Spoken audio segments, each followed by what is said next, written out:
Great. Thanks so much, Dylan. My name is Diana Grandoni. I'm a member of Bangor Savings Bank's Community Relations team, and it's my pleasure to be here with you all today. And I'm joined by my colleague, Ashley. Hi, everyone. Happy to be here today. My name is Ashley Boyle. I am a relationship manager for Bangor Savings Bank and more honorably known in Southern Maine as the ABLE Ambassador. So I'm happy to be here with you today and to share some good information.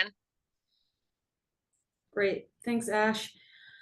All right, let's get started. So thank you all for being here today and spending some time with us to learn more about Maine's ABLE account. We'll start with the presentation, and as Dylan mentioned, we'll follow the presentation with a brief Q&A. So if you have any questions, you can feel free to put them in the chat, or you can just hold them to the end and put them in the chat then, and we'll try to get through as many of your questions as we can. All right, so let's get into it. So first, we like to start by sharing Bangor Savings Bank's why.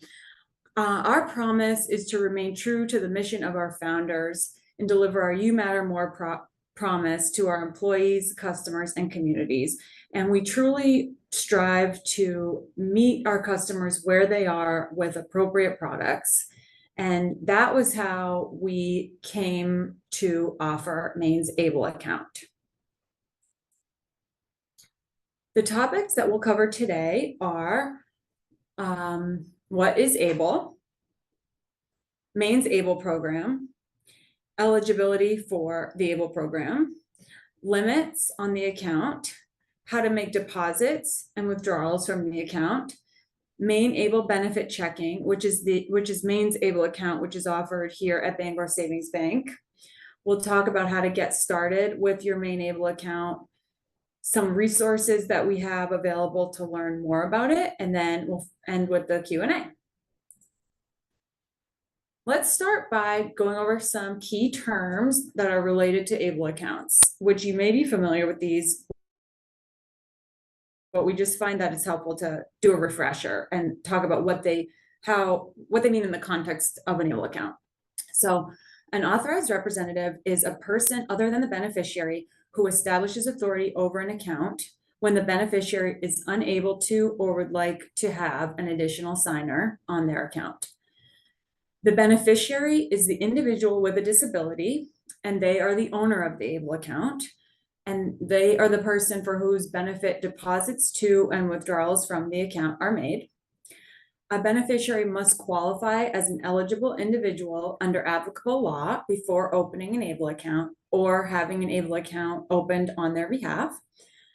And as I mentioned, it's important to remember that the beneficiary is the account owner of the ABLE account.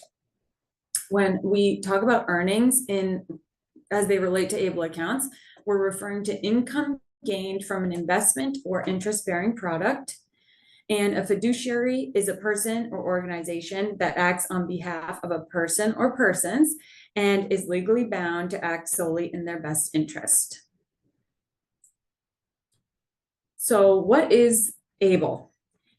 ABLE stands for Achieving a Better Life Experience Act. ABLE programs were created as a result of the Stephen Beck Jr. Achieving a Better Life Experience Act of 2014, which is better known as the ABLE Act, and you may be familiar with that. And so we know that there's a resource limit of $2,000 for most means-tested benefits. And saving in an ABLE account is something that allows individuals to exceed that resource limit without affecting their eligibility for SSI, Medicaid, or other public benefits. And the ABLE Act allows each state to establish its own ABLE program. Some programs can be utilized nationally, others can only be used by state residents. And ABLE accounts are also often referred to as, well, they can also be called 529A accounts, and they closely model 529 qualified tuition plans, so like college savings accounts. This map shows all the state, in green shows all the states that have ABLE accounts. Many states have their own ABLE program, and some states have multiple programs. For example, there are 13 ABLE accounts administered by the Office of the Ohio State Treasurer. Maine launched its ABLE program in October 2021. So in order to make launching the ABLE Maine program possible, the Maine legislature had to authorize the state treasurer's office to establish a qualified ABLE program for Maine residents. In addition, we propose additional benefits for Maine people, which were signed into law. So Maine will not seek payment from an ABLE account or its proceeds for Maine care benefits provided to a beneficiary upon the death of the individual. Any distributed earnings from an ABLE account, from a Maine ABLE account, are not taxable. And any funds held in an ABLE account must be disregarded when determining the designated beneficiary's eligibility for any state-managed, means-tested public assistance program. So those are additional benefits that we worked on with the Office of the Maine State Treasurer to help this account meet the needs of Mainers. So after this complicated legislative work was complete, Bangor Savings Bank entered into an agreement with the state treasurer's office to serve as the administrator of Maine ABLE accounts. We worked together to determine what Maine people needed most, which was an easy access transactional checking account that meets all the federal requirements of a qualified ABLE program. And this makes our program here in Maine a little bit different than most other states' ABLE programs. All other, I believe it's still the case, that all other ABLE accounts are focused on investment products and administered by investment shops like Fidelity, for example. Whereas here in Maine, ours is designed to be similar to many other checking accounts, and it's transactional, something that people can go in person and speak to someone at the bank about their account and treat it just like you would many other bank accounts.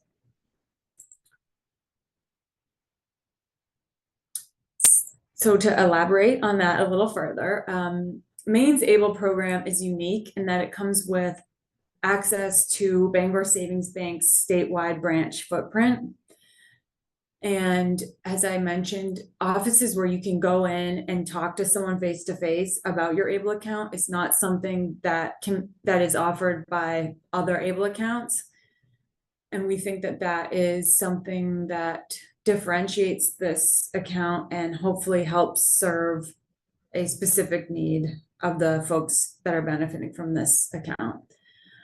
Another difference was created when the IRS finalized their regulations in 2020, and the expectations around handling distributions of ABLE earnings fits the operating processes of investment companies, not those of banks. Obviously, we are a bank. So as a result, the ABLE Maine program cannot include earnings, and instead it focuses on some of those benefits, such as protection of principal of the account, easy access, and service charge-free checking. So ABLE Maine targets a specific advantage of the ABLE account, which is protecting the ability to accumulate resources beyond those means-tested public benefits limits without jeopardizing eligibility. So to summarize, unlike other programs, ABLE Maine does not offer market-driven investment options, and it can only accept rollovers without earnings from another state's 529A qualified ABLE program or 529 qualified tuition program. So that gets a little complex, and we're happy to talk more about that with anybody who would like to learn more about rollovers to an ABLE account. so all that to say, we know that this approach is not going to be the best fit for everyone. And we certainly encourage families and individuals and caregivers to research options related to ABLE accounts.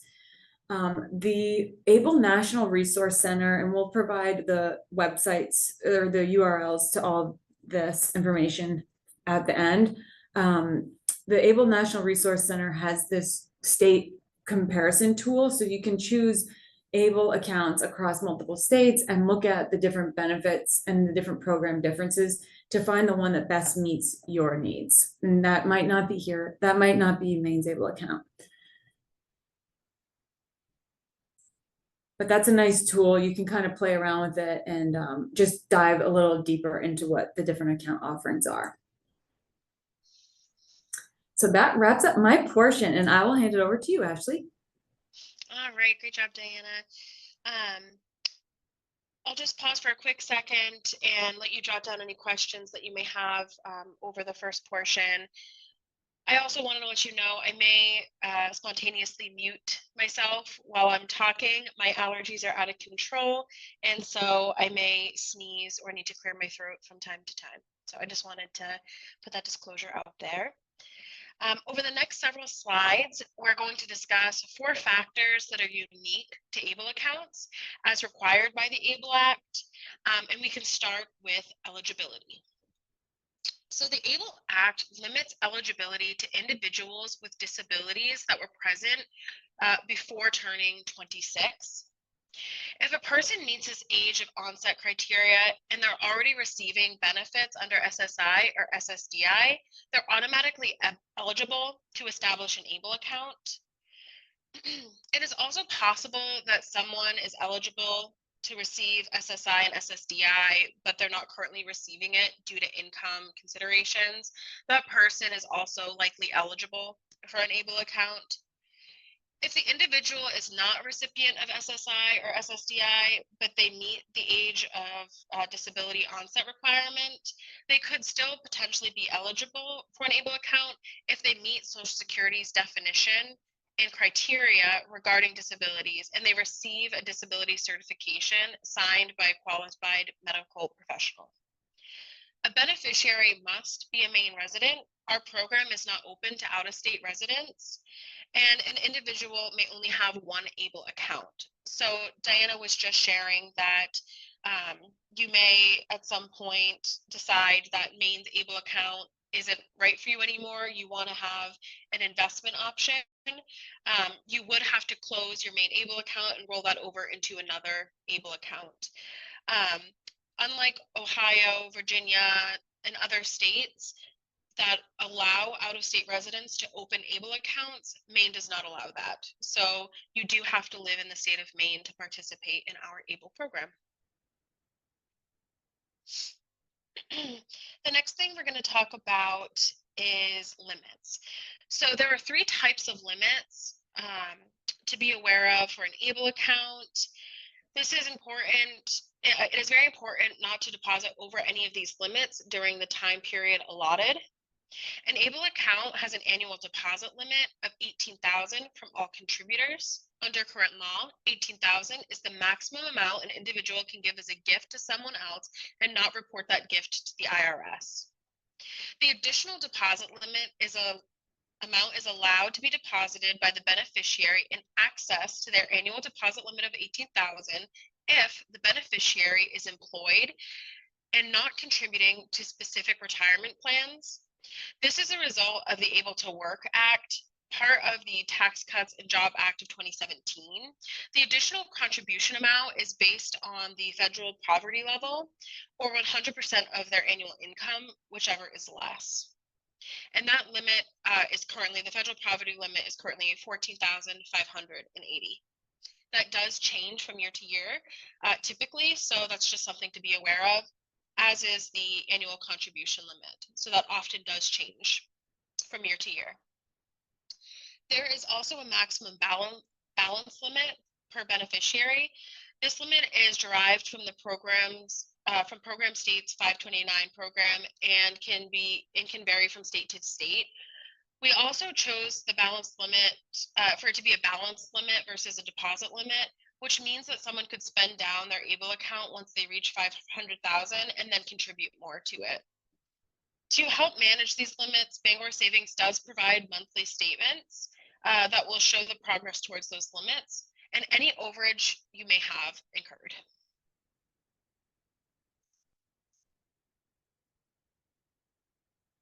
Deposits. So deposits, who can deposit into an ABLE account? ABLE accounts allow for contributions from any source as long as they remain within the deposit limits we just discussed. All deposits are post-taxed, meaning the taxes have already been deducted. Deposits can be made at a branch or ATM by mail or by electronic transfer or mobile deposit. The branch will require you to have the ABLE account number in order to make a deposit. This is for privacy reasons. We obviously don't want to disclose that someone has an account with us if they don't have the proper documentation or account number. When a deposit limit has been reached, no further deposits will be accepted. In the event that a deposit is accepted that exceeds a limit, we will attempt to contact the beneficiary to return the contribution to the original customer. Withdrawals. So unlike deposits, withdrawals cannot be done from anyone. Withdrawals need to be made from the beneficiary or the authorized representative, if applicable, on the account. Withdrawals must be used for qualified disability expenses. Qualified disability expenses, also known as QDEs, are for the benefit of the beneficiary and related to their disability. The money should be used to increase and maintain their health, independence, or quality of life. Money saved in an ABLE account might be used to pay rent in a secure community, buy custom technology, purchase a modified vehicle. For all withdrawals, we do recommend saving a receipt or copies of the transaction in the event you're asked to document your spending. There's typically a lot of questions surrounding what is a QDE, what is a qualified disability expense. We can talk about that a little bit more, but know that Bangor Savings Bank, we are not benefits specialists, and so branch employees are instructed not to give you specific direction as to what is a qualified disability expense. So we have covered a lot of the Maine ABLE program information. So now let's talk about the account itself. The Maine ABLE program sole account option is an FDIC insured ABLE account called the Maine ABLE Benefit Checking. The account can be opened at any Bangor Savings Bank location by a beneficiary or an authorized representative if applicable.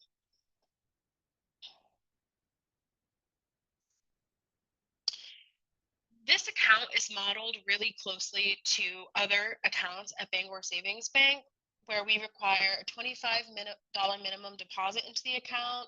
We don't charge monthly maintenance fees or require minimum balances. Beneficiaries or their representatives can choose to have a debit card and or checkbook for the account. In the case that it is a fiduciary type account structure, the beneficiary would not be eligible for a debit card or a checkbook. The account will have online banking access. Again, if it's an ABLE fiduciary type account, the beneficiary would not have access to online banking. These terms, again, they model very closely to our traditional benefit checking, as we wanted to have a product that works for individuals the way it does for all other Mainers.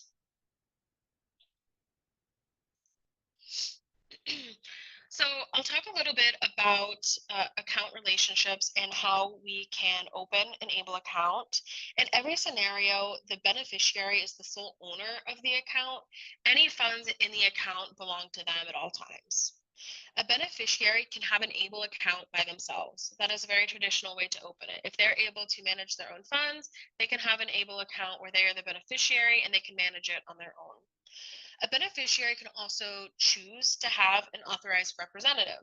In a lot of cases, they may want someone to be on that account with them to help them manage funds, in which case they would have access to a debit card, online banking, but they would also have one additional person as an authorized representative. I think it is important to note that you can only have one authorized representative on an account. An example of this might be if you're opening an ABLE account for your child, both dad and mom cannot be authorized representatives. One would be the authorized representative. And I know there'll be questions about that, so we can chat about that more in the Q&A. Then we see that there is fiduciary account options. The beneficiary is still the account owner, but they don't have access to the account. There must be an authorized representative who has sole access for the beneficiary. The priority order designated is a sorry about that. The priority order is designed for legal purposes. So you're going to see that on the left-hand side, there is authorized representative priority order. So this is who would be the authorized representative on an ABLE fiduciary account in their priority order. So if there is no power of attorney, the conservator or guardian, if the conservator or guardian does not, they could delegate that authority to a spouse or a parent and so forth. This means that the person serving as the authorized signer must be the highest willing person to fulfill the role. And if it's a legally appointed role, such as a power of attorney or conservator, we will request documentation for that. And that does have to be reviewed by our legal team just to ensure that that individual has legal rights to manage the beneficiary's funds. Lastly, there is a fiduciary account type where the authorized representative is an organization. There must also be an authorized signer to manage that account. Those types of accounts are slightly more complex, and branch staff are equipped to help you with that process.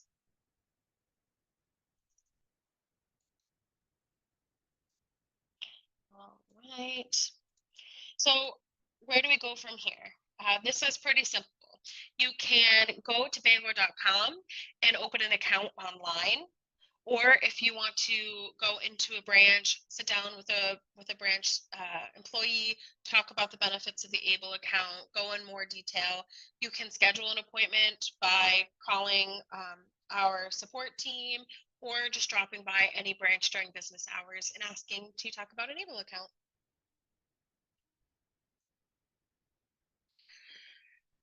Some things to know before you go in. There is going to be some required documentation when you go in.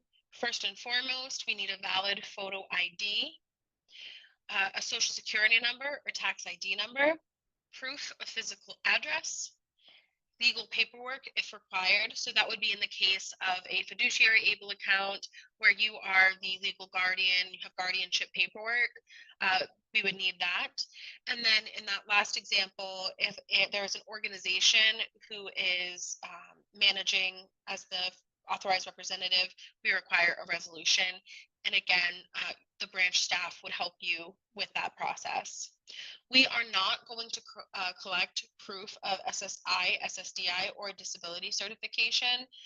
So if you, that is for IRS purposes. So you do want to have that on hand in case you were to be asked, but Bangor Savings Bank does not record that.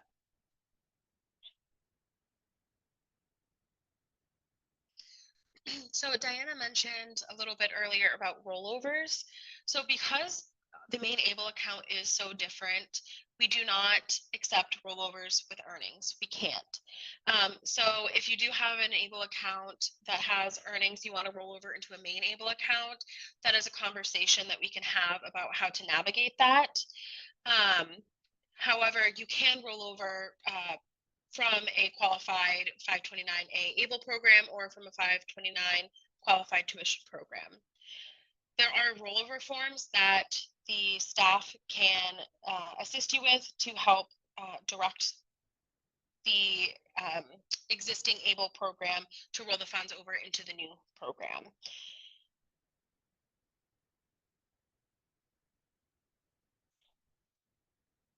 Resources. So this is a great page. I think one of the most important pages, our resource page. At Bangor.com, we have a Maine ABLE page that has all kinds of resources on it. I think most importantly, it's where our informational booklet is, which answers a lot of questions, as well as the participation agreement that you would sign at account opening. So those are some phenomenal resources. We also have ABLE brochures. And then, as Diana mentioned earlier, the ABLE National Resource Center is a great resource to compare products to decide what's best for you and your family. And with that, we can jump into the Q&A portion. Thank you so much, Ashley. That was great. This is so much great info. I hope that it's helpful for our participants. So the first question is from Kendra. Thank you, Kendra. At some point, can you speak more to the relationship you have with Fidelity? So as we chatted about this ABLE account is held here at Bangor Savings Bank. So there's not a relationship with Fidelity that relates to Maine's ABLE account. It doesn't include earnings. So this is just like a checking account. Is that accurate, Ash? Yes, yeah, I think that question came from other ABLE programs. They partner with financial institutions such as Fidelity, Robinhood, those investment organizations. So it's larger financial conglomerates that deal with those ABLE accounts. So we don't do that. We're a local bank, and we don't have investment options. Great. Okay, so this question's a little bit complex. How would a special needs trust be different than a Maine ABLE account, and why would each be helpful? That's a really great question, Heather, and I can answer that very carefully because I am not an attorney, a special needs attorney.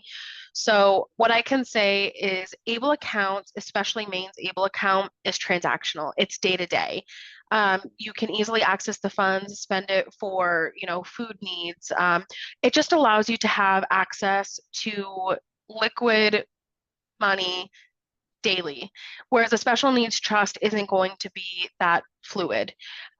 So they both serve their own purposes. Special needs trusts allow you to have, you're not subject to the deposit limitations that the ABLE account is. So I'd say that those are the two major differences that I'm comfortable with sharing. If you have more specific questions about special needs trusts and what those do for a beneficiary, I would recommend you speak with an attorney. And we have seen, so this is a few years into the ABLE account so far, and we've seen that the deposit amounts for these accounts are typically smaller. So this is sort of demonstrating what we thought might be the case, and that's that this account is for folks who are looking for a place where they can have a little bit more flexibility with their savings and not affect their benefits eligibility. But they're not huge amounts. So it's really just more, like Ashley said, it's really day to day. So just for those qualified disability expenses, food, technology resources, maybe transportation to and from a day program or something like that.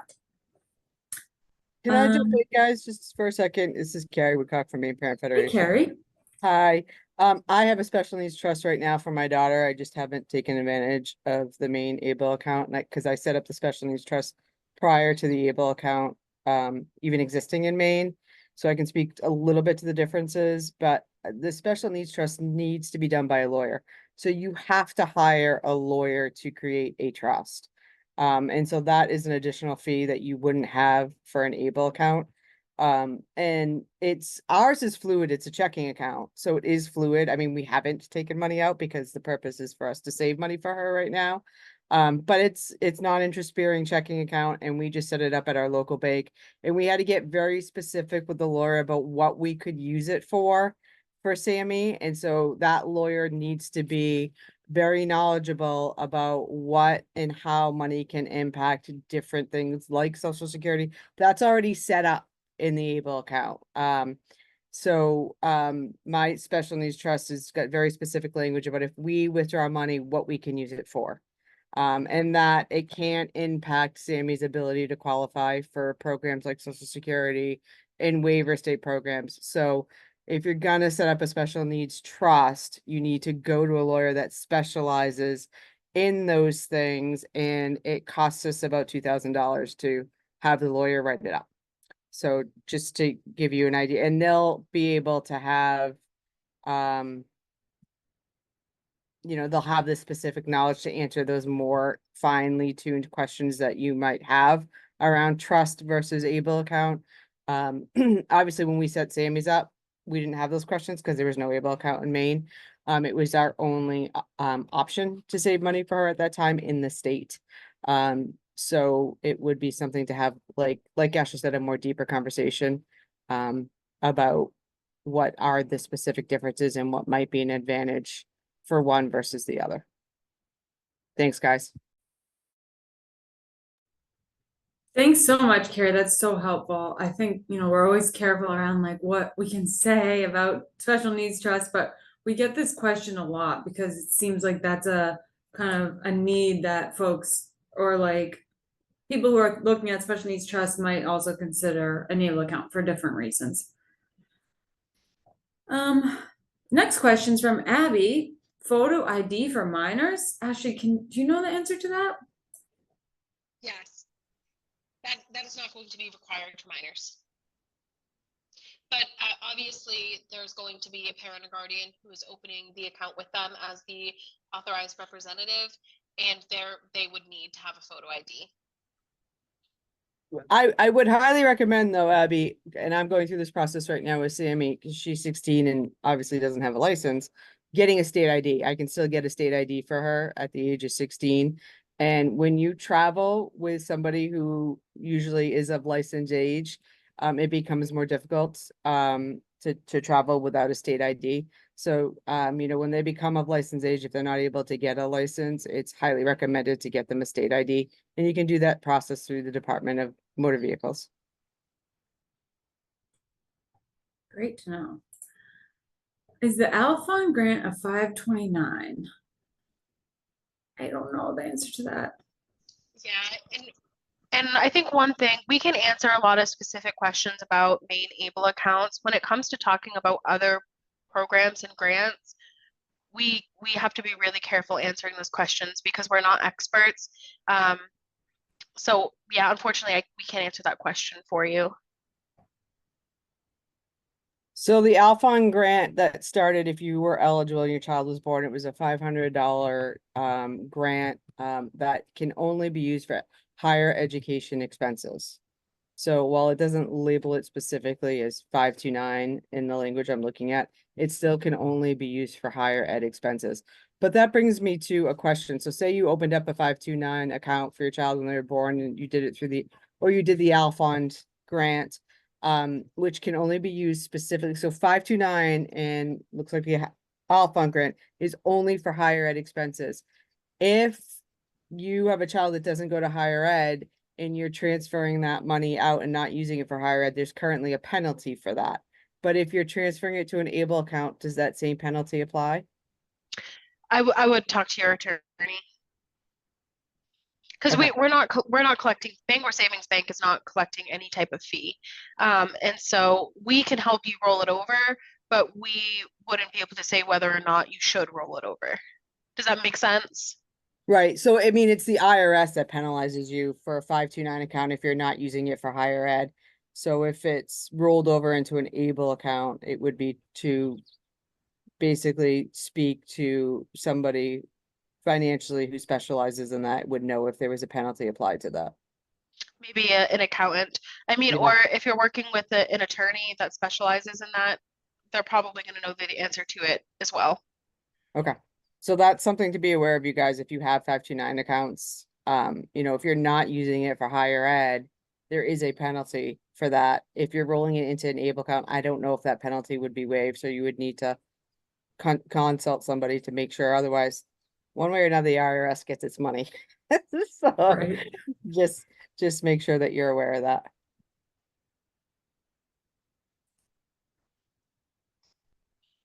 Any other questions for us? I'm trying to look at the chat and the Q&A.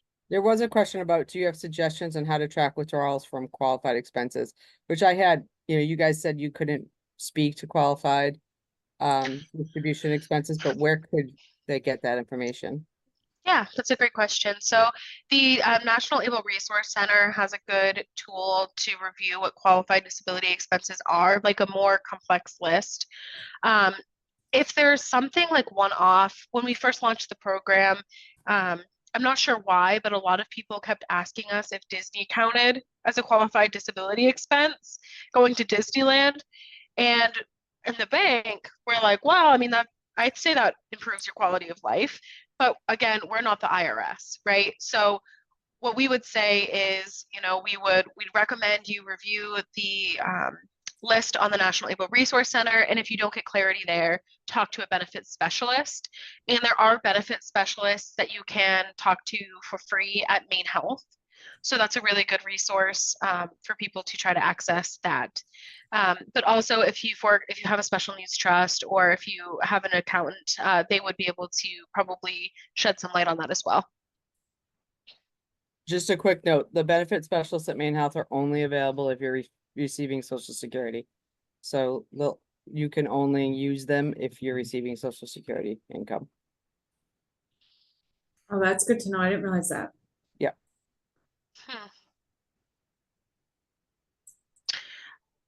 I feel like there was a second part to that question that I glazed over. Oh, No? how to track QDEs. Oh, yes.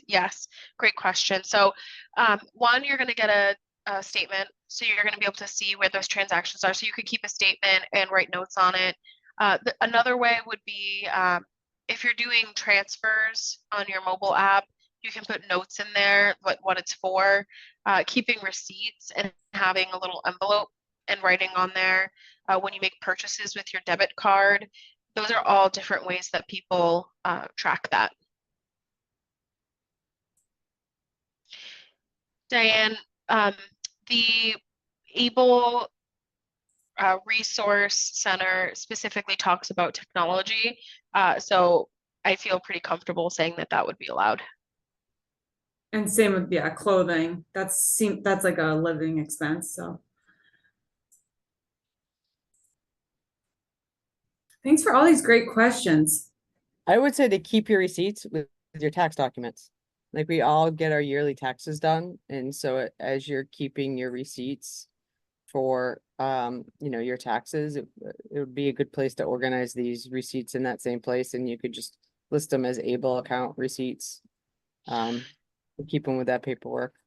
And if you're like me and you accidentally say no, you don't want a receipt to something when you actually do need a receipt, you could ask your branch representative to print you an activity statement for, the past week or month, whatever is easiest for you. And then you could make notes on that and store that with your tax documents as well.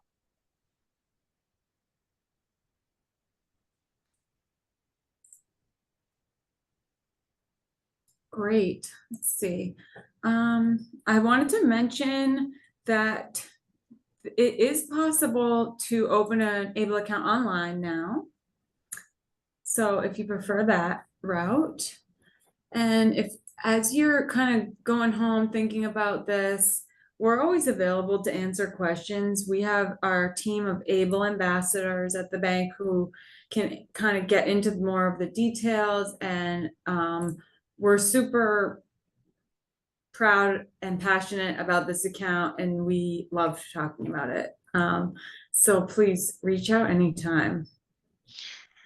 Yes, and as I shared earlier, I am the ABLE ambassador in Southern Maine. So if you go into a branch in Southern Maine and a branch staff doesn't know how to answer a question, you're going to get routed to me anyways. So if you want to start by reaching out to me, I'm happy to. You can absolutely share my email with this group so that they can reach out with any questions.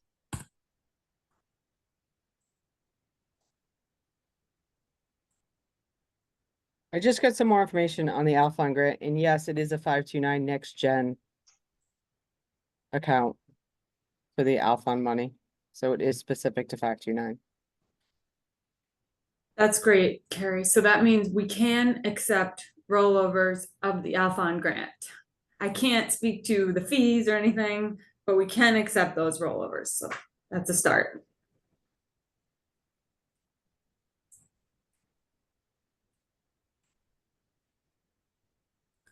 Great. Well, I guess if there's nothing else, I'll hand it back to you, Dylan. That was wonderful information. So thank you both for that. And I'll be sure to share this information out to everybody that's on attending today as well. We will have this posted on our website by the end of the week. So if you do have any questions, you can reach out to either Ashley or Diana directly, or you can send a message to myself or Allison, and we'd be happy to relay that too. But with that being said, I want to wish everyone a great afternoon, and we'll hopefully chat again soon. So thanks, everyone. Thank you. Thank you.